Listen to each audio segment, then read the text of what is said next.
আরে মানুষ কি পশু নাকি যে ওগুলো খাবে? মানুষের আহার কি? শাক সবজি, ফল মূল, দুগ্ধজাত দ্রব্য ভগবান মানুষের জন্য সৃষ্টি করেছে, আর পশুর জন্য সৃষ্টি করেছেন জীব জন্তু, যেগুলো তারা খাবে।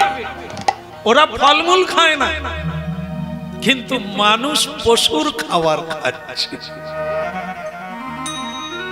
আচরণটা কার হবে? এই জন্য মানুষের মধ্যে পশুর আচরণ দেখা যায়। মানুষের আকার হইলে কি হয়? করহ ভূতের কাম, নইলে কেন বদনে না বলো শ্রীকৃষ্ণ গোবিন্দ। বলো রাধা মাধব কি, কৃষ্ণ কন্হৈয়া কি। ওদিকের হলো কি না, ওই খাওয়ার কথা হচ্ছে।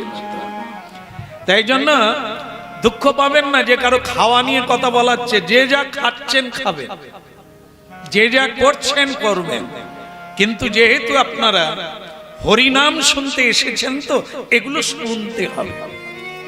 মানা না মানা ওটা মানুষের স্বাধীনতা আছে। যেমন কর্ম,